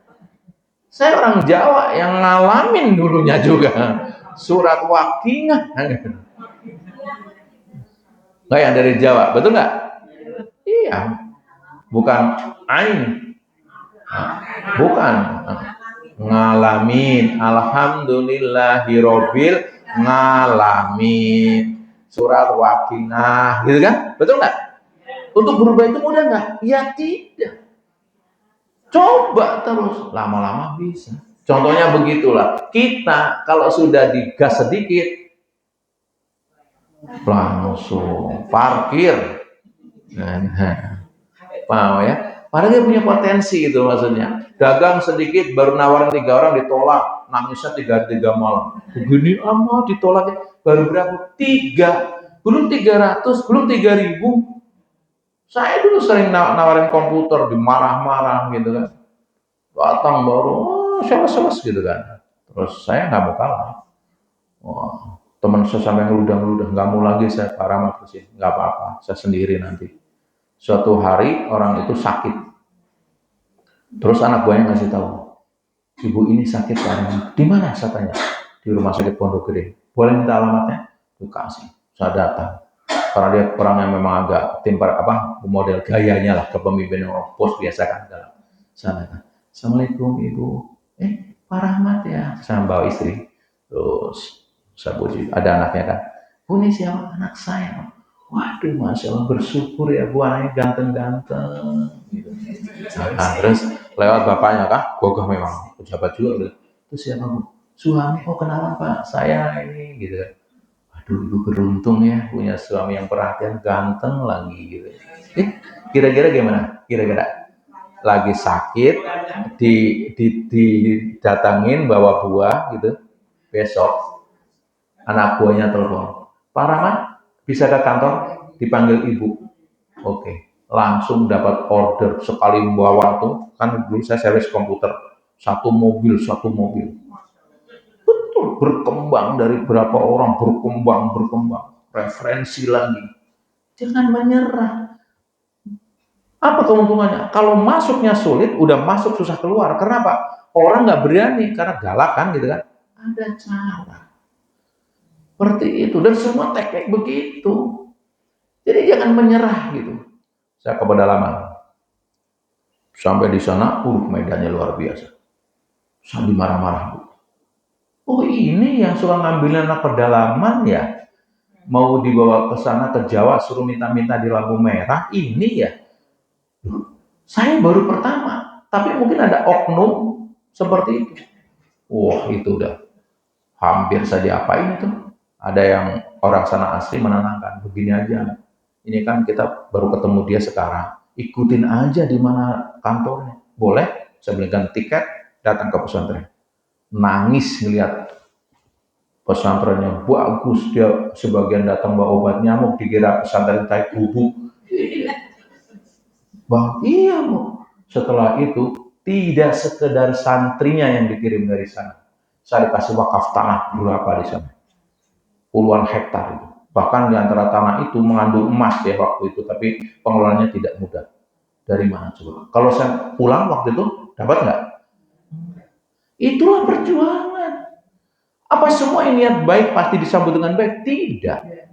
Ini menggambarkan ya, dalam Saya pesan ini bukan pesan apa, berjuang itu pasti ada rintangan. Ya, dengan ingat pesan Allahu Akbar, Allah Maha Besar. Oke, coba ibu kalau punya mobil modelnya begitu, punya mobil mewah, sampai ke Bandung nggak? Kalau direm terus? Nah, pertanyaan saya, bagaimana sekarang ibu bisa melaju kencang? Isi bensinnya full, ya. Ya kalau mau di gas segede apa gasnya, kalau nggak ada isinya ya nggak jalan toh. Iya kan gitu kan. Mobilnya Mercy, ada bensinnya, ibu gas. Sampai nggak ke Bandung? Oh, rumah Umi yang di mana itu sampai juga, cuma ke Bandung dekat. Tahu maksudnya? Kalau gitu, ibu sekarang Mercy lebih. Allah ngasih potensi ibu luar biasa. Otak ibu, pikiran ibu, fisik ibu, semuanya hebat dari Allah. Kalau dikumpulkan seluruh ini komputer di dunia dengan otak ibu nggak ada seperapanya. Mau tahu secanggih apa komputer kita? Misalkan, maaf ya, saya akan kasih tahu ibu. Cek ya, kalau yang benar dapat 100.000 sama saya. Langsung dibayar sekarang. Saya cek ya, saya cek sekarang. Saya serius ini. Pak Rahmat ngaji di sini pertama tanggal berapa, tahun berapa? Berapa? Tanggal berapa? Ayo. 19? 18 Desember. Oke, saya cek di sini ya. Karena apa? Nih, saya ngecek ini aja perlu buka ini. Umi di sini. Rumah dakwah kan di situ tulisnya kan? Ah, di rumah dah. Oke. 8 Desember 2025. 18. Oke, tadi siapa yang jawab? Nah, sini. 100.000, saya masa bercanda. Oke, berarti mencatat toh. Nih Bu, saya kasih Bu. Orang masa bercanda ya. Nah, maksud saya ini ngasih tahu. Ini yang belum berapa bulan. Untuk tahu saya ngajar di sini, saya buka dulu. Red, sumbernya, betul nggak? Saya tanya ibu sekarang. Ibu masih ingat nggak salah satu guru SD ibu? Ingat? Oke. Nggak perlu mikir. Karena Pak, luar biasa. Oleh berapa tahun ibu sekolah SD? 77. Sekolah SD tahun berapa ibu sekolah SD? Oh enggak, sampai sekarang udah berapa tahun? 50. Berarti kurang lebih ibu 45 tahun yang lalu. Masih nggak perlu. Coba kalau data komputer tahun 45 dibuka di sini gimana? Hebat ibu. Hebat ibu. Cuma sayang. Cuma inginnya utang doang. Itu masalahnya. Coba itu dikembangkan. Betapa kita dikasih anugerah yang luar biasa. Ini namanya perangkatnya mobil mewahnya. Terus bagaimana otak yang hebat, hati yang luar biasa lapang kita ini bisa jalan isi bensin. Apa bensinnya? Ilmu atau motivasi. Paham ya? Sekarang mobilnya Mercy. Tapi nggak ada bensinnya. Jalan nggak? Otak ibu, otak kita semua hebat. Tapi nggak dikasih ilmu, nggak dimotivasi. Motivasi ini bahan bakar. Beda nggak orang selalu punya motivasi dengan tidak? Tidak. Kenapa Pak Rahmat begitu semangat? Bagaimana nggak semangat? Sehari bisa 3 kali sampai 5 kali memotivasi orang. Artinya saya selalu berpikir kalau memotivasi orang, saya lagi memotivasi diri saya sendiri. Jadi yang semangat sampai sekarang? Iya, saya sendiri. Makanya bisa nulis, bisa apa. Karena motivasinya kuat. Bisa bisnis, bisa ngurus lembaga. Dalam waktu yang sama, sama-sama 24 jam. Kenapa? Nggak heran. Kenapa? Saya selalu ngisi bahan bakar. Oke? Setelah itu digenjot, jalan. Semangat tuh begitu kan? Sama, mobilnya dinyalakan, ibu isi BBM, langsung digas. Jadi jangan biarkan ya pikiran kita seperti mobil yang direm tadi. Contoh ungkapan orang yang membatasi kemampuan. Oke, di halaman 52 langsung. Kan tadi banyak orang-orang yang survivor membatasi jadi kayak mobil apa? Direm. Apa remnya? Contoh, buka lihat halaman 2 tuh yang kotak-kotak tadi. Contoh, ya. Saya sering mengembangkan unek-unek hati ya atau percakapan batin yang melemahkan diri saya atau unek-unek negatif. Ibu suka enggak? Kalau suka berarti ibu lagi ngerem. Oke. Contoh yang keempat, contoh. Yang empat, enggak usah semua. Bagi saya, segala sesuatu telah ditetapkan Allah, sehingga usaha seperti apapun tidak bisa mengubah keadaan. Betul? Ayo, betul nggak? Wah, semua udah ditetapkan, usaha apapun nggak ada hasilnya. Betul nggak? Orang ini lagi ngerem, padahal dia malas berusaha, malas berubah, malas berusaha. Contoh rem lagi, yang nomor 5. Nomor 5, saya kerap tidak bisa menerima masukan dari orang lain karena bagi saya itu sama artinya dengan penghinaan. Betul nggak? Kalau ada orang kritik kayak saya ngeritik ibu sekarang biar bangkit, biar apa? Penghinaan. Betul nggak? Bagi orang server dimaknai penghinaan. Dia lagi ngerem, nggak mau terima masukan, ya. Nah, nomor 6, saya terbiasa merasa tidak memiliki kelebihan apa-apa. Betul, nggak punya kelebihan apa-apa? Nah, kita sering mengatakan begitu, lagi ngerem diri, sebetulnya lagi males berusaha. Ya saya paling nggak bisa deh kalau suruh belajar makhrajul huruf, maklum lah orang Jawa. Banyak ustadz orang Jawa pada fasenya luar biasa. Betul nggak seh-seh kita gitu kan? Iya. Ulama kita orang Jawa, ya kan? Oke. Banyak orang Jawa. Oke, apa lagi? Saya terbiasa tidak bisa melihat kelebihan pada orang lain. Saya nggak bisa melihat kelebihan orang lain misalkan begitu ya dan sebagainya. Intinya yang semua itu dalam rangka apa? Mengerem. Contoh nomor 9. Saya sering iri dan dengki atas keberhasilan orang lain. Jadi yang dilihat ngerem-ngerem saja. Terus dan sebagainya, ya. Ini contoh yang membatasi kemampuan.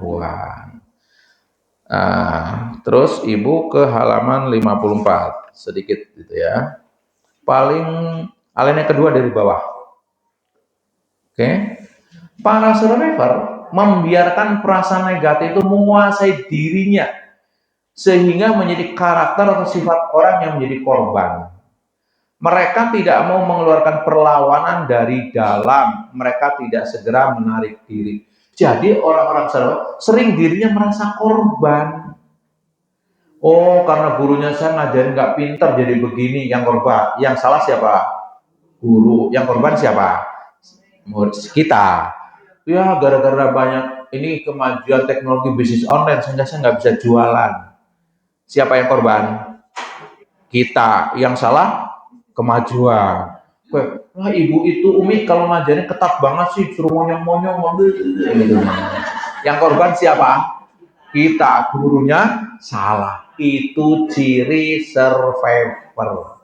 Dia menutupi kelemahan kita, ketidaksemangatan kita. Yang salah orang maklum lah dia sukses, maklum makanya sipit, makanya pintar dagang. Kita nggak sipit, nggak pinter, siapa yang korban? Kita, karena matanya nggak. Udah terus aja, pokoknya yang salah siapa? Saya tanya, kalau sifat mental kita menyalahkan orang lain, kapan memperbaiki diri? Padahal bisa nggak mengubah orang lain? Orang lain dalam kendali siapa? Di luar kendali kita, bukan? Kalau gitu siapa yang bisa mengubah diri kita? Nah, kalau ibu nggak tegas kepada dari ibu, selamanya ibu akan menjadi loser atau paling tinggi survivor, hanya bisa bertahan. Tegas. Tahajud kamu, udah tahu miskin kamu tahajud. Tahajud, minimal kayak hati kamu. Baca Quran kamu, udah tahu nggak tenang, resah, gelisah. Duha kamu, apalagi ngaji kamu sama diri sendiri, apalagi belajar kamu, mencoba hal baru, ayo terus, latihan memaafkan kamu, latihan bersyukur, tegas. Kalian akan sampai tuh, latihan syukur bagaimana, latihan memaafkan bagaimana, dan itu yang mengubah kita. Jadi hidup ini terasa indah. Kita enggak, ya kaya, pantas aja, paling korupsi, salah dia.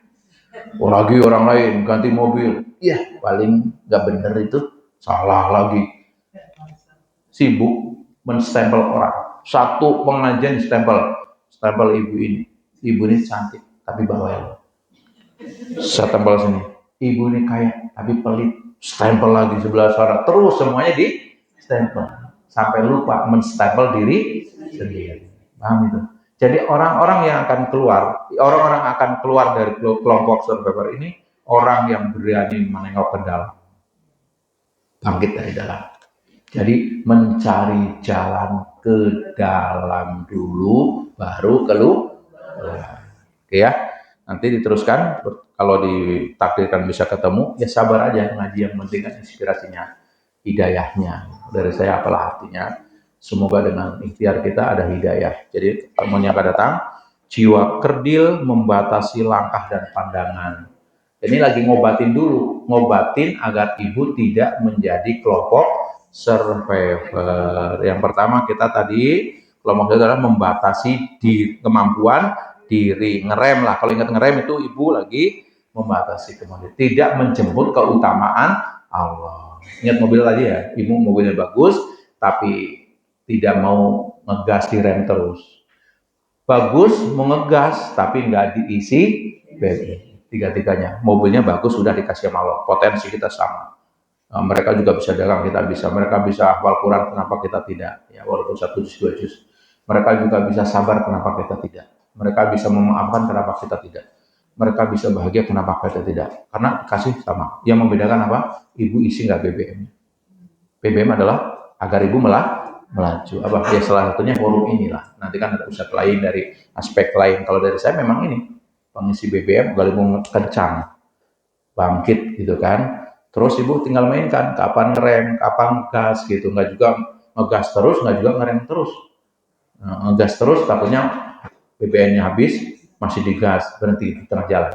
Tahu dirilah. Makanya Pak, pastikan kita terus mengisi BBM kita, semangat kita, dan jangan lupa berani mengegas. Jangan statis, berani belajar hal baru yang selama ini nggak pernah dicoba. Coba kalau ada orang ngomong kamu jelek, alhamdulillah ya, apa jelek pemberian Allah, semoga hatinya baik. Kamu jelek, apalagi kamu gede.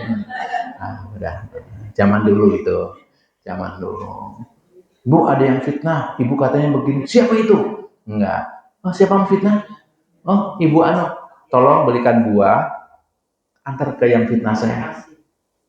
Keren kan? Kenapa? Oh, dia baik sekali, sudah ngambil dosa-dosa saya. Berapa harganya dosa saya diambil? Oh, keren nggak? Keren. Dan itu nggak bisa kecuali dilatih. Semua. Tidak ada yang tidak mungkin, karena ada contohnya dari Nabi, para orang-orang soleh terdahulu. Cukup ya? Baik, jadi dibatasi sampai halaman berapa? 55. Besok ditanya ya, dapat duit 100.000. Nah, gitu. Sampai halaman berapa kemarin? Kan gitu ya? Iya, masalah gitu kan. Ada yang tanya? Gimana nih?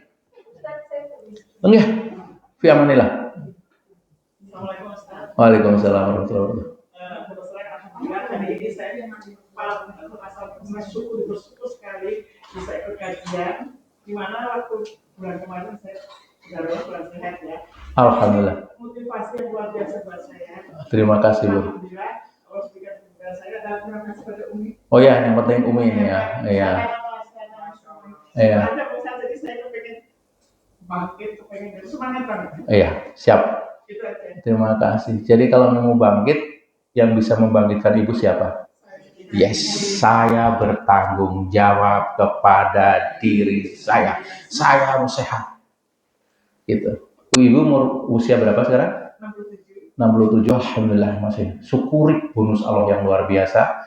Dan saya punya jamaah nih di Komplek Pelindo 2 Jakarta, di Tanjung Priok. Nah, di sana ada masjid namanya Al-Muhajirin. Imamnya umur 92 tahun. Dia kalau pagi naik sepeda. Betul nih, duduk paling depan kalau kajian. Nah, saya akan wawancara suatu hari, kemarin sudah minta izin. 92, pulang sepeda, segar, bugar. Saya akan gali, kalau sekarang saya tahu secara pribadi, tapi nggak mau saya upload untuk orang lain tahu. Salah satunya hatinya lapang, tidak pernah menyalahkan orang lain. Ya, kita yang tanggung jawab. Mau suami mau perhatikan, sama tidak, enggak. Mau anak memperhatikan, tidak. Saya bertanggung, tetap happy, tetap semangat, bahwa nanti akan sampai pelajarannya mudah ibu sehat terus bisa datang di winner, diajari bagaimana mengubah musibah menjadi rahmat. Jangan-jangan sakit kita adalah bentuk cinta Allah kepada kita. Untuk apa? Menghapus dosa-dosa yang lalu. Yang kedua, agar kita, oh ini surat cinta dari Allah. Biar apa? Kita selalu ingat kepada Allah. Kok belum dikasih sembuh? Allah masih kangen doa kita. Biar kita menjerit ke Allah. Sehingga pada waktunya kembali dalam keadaan husnul. Ya, semangat ya. Oke, itu yang 67 semangat, apalagi yang 27. Ada nggak yang 27? Masih remaja. Gimana nih? Kaitannya bertanggung jawab dengan diri sendiri. Oh iya. Ini kan ada dua lingkaran nih Pak, lingkaran yang satu untuk kendaraan dan yang kedua. Nah, kalau misalkan terkadang kan kita nggak bisa fokus hanya untuk diri sendiri, nggak bisa fokus yang penting gue baik gitu kan, yang penting kita mengoptimalkan. Tapi ketika kita di internal keluarga nih Pak, mungkin melihat anak, melihat suami, kan kadang-kadang mata melihat tuh kan, dulu pengen ngomong, nah, Oke. menjaga hal seperti itu bagaimana? Oke. Saya ulangin dikit ya. Ini kita dua lingkar. Lingkar dalam kendali kita. Kendali maksudnya mau suruh kayak apa, kita yang mengendalikan. Terus ada lingkar yang di luar kendali kita.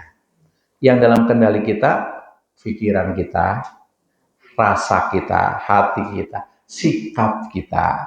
Oke? Yang di luar kendali kita, yang di luar diri, anak, suami, tetangga, di luar kendali kita. Pertanyaannya, bagaimana kalau kita melihat dia seperti apa? Betul? Oke, saya akan kasih tahu. Misalkan ini contoh ya, bunganya Umi. Ini bunga mawar. Apa yang banyak durinya? Mawar. Bunga mawar. Terus ibu ada di sini banyak duri. Ibu boleh melihat ini. Ini bunga mawar penuh duri, walaupun ada bunga, boleh. Ibu juga boleh melihat. Ini bunga mawar penuh bunga walau ada duri. Maksudnya apa? Kalau ibu melihat anak, maaf, sebagai masalah, maka yang muncul apa? Masalah. Karena ibu memilih fokus melihat masalah. Coba ibu melihat yang lain. Alhamdulillah, saya terima kasih ya Allah.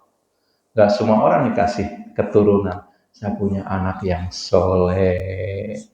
Tapi dia belum sepertinya. Oh ya Allah, kalau dia belum baik karena Engkau sedang sayang kepada saya, biar saya banyak mendoakan. Terima kasih ya Allah, ada peluang baru. Saya mendoakan dia, ada peluang baru. Saya memperbaiki diri saya sendiri, biar dia ngikutin kebaikan saya. Fokusnya tetap yang diri sendiri. Ya, saya kalau lagi ada masalah, bagaimanapun juga bapaknya motivator, anaknya tetap anak. Makanya ada buku yang ke-9 itu. Karena saya ada sekarang yang punya anugerah, dulu merasa itu sesuatu yang sangat berat. Saya bisa menasehatin ribuan orang. Tapi nasihatin satu orang yang di rumah itu nggak bisa. Coba bayangkan. Berapa lama itu? Hampir 30 tahun. Benar-benar luar biasa. Tapi apa? Kalau dia udah berkata jauh, biasa ibu-ibu, udah kita masing-masing saja begini. Gitu. Kenapa dulu ayah milih saya? Biasa kan? Udah tahu, saya nggak bisa ngikutin, mikirin orang begini begitu, gitu ya. Saya jawab apa? Sayang, engkau telah tercipta 50 tahun sebelum langit dan bumi diciptakan memang untukku. Luntur enggak? Luntur. Oke, saya senang, saya bersyukur di diri kamu. Saya bisa seperti karena kamu. Saya latihan bersabar, latihan menahan marah. Gitu. Terus menambah ilmu. Nanti di buku itu terangkan. Konsepnya salah satunya dulu. Terus apa yang saya lakukan? Introspeksi diri. Jangan-jangan salah niat dulu ketika nikah. Benar, saya salah niat. Saya karena ngerasa pintar waktu itu, merasa posisinya agak bagus, ingin punya pasangan yang pintar debat. Karena biar suasana hidup pikiran saya waktu itu. Gua taunya nggak sanggup ngelayani. Dikirim sama lo, pintar sekali debat. Dia jalan jurus sekolah agama, bisa agak ngerti politik. Ya teman-teman banyak anggota DPR sekarang dan jadi rektor, jadi apa itu ya teman-temannya. Keren lah pokoknya. Bayangin ngeladenin begitu.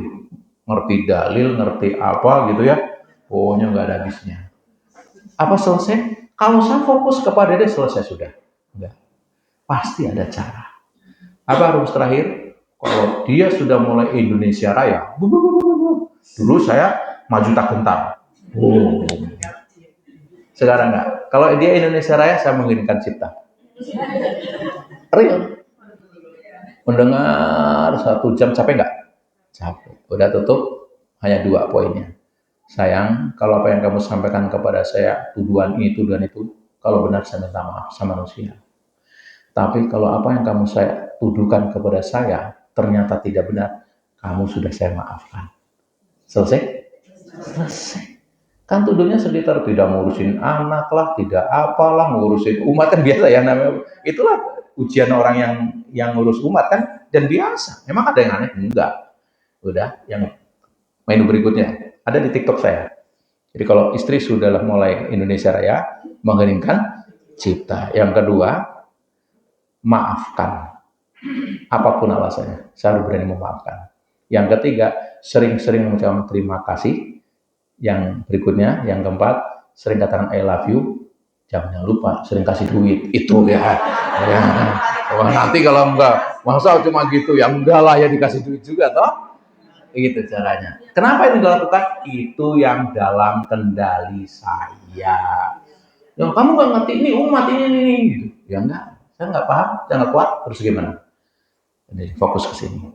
Ketika anak saya dalam tanda petik, biasalah namanya anak tetap ada ujiannya kan, walaupun belajar agama sama. Apa yang saya katakan? Saya semalam itu mengucapkan terima kasih 100 kali. Alhamdulillah ya Allah. Engkau telah titipkan kepada seorang yang solehah, yang taat kepadamu, bakti kepada orang tua, murah rezekinya, bermanfaat ilmunya, dekat jodohnya, sehat badannya. Afirmasi namanya.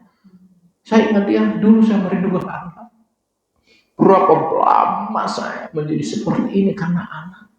Oh, anaknya Pak Rahmat, pinter-pinter. Oh, anaknya Pak Rahmat bisa kuliah di luar negeri.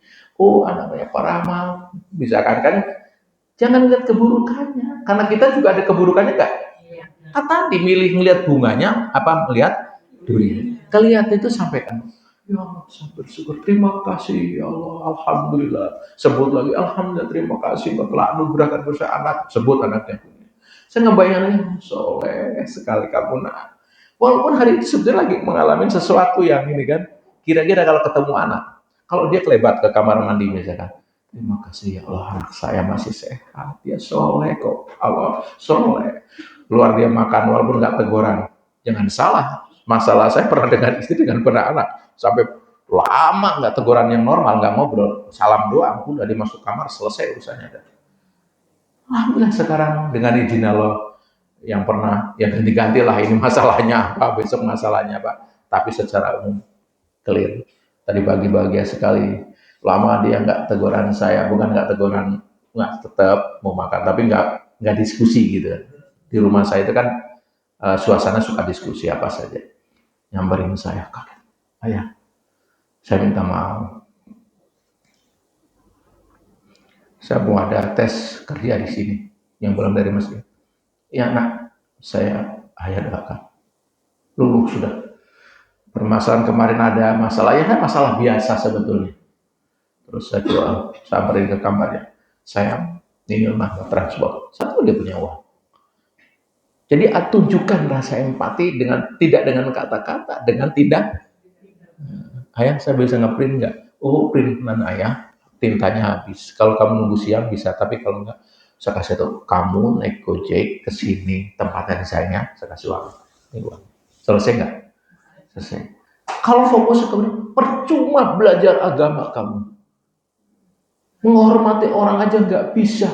Bagaimana mama melahirkan kamu? Udah digini, digitu disekolahkan. Ya, lebay. Selesai nggak masalahnya? Siapa nyuruh ibu? Saya lahir ke dunia. Selesai masalahnya? Tahu ibu? Temu udah?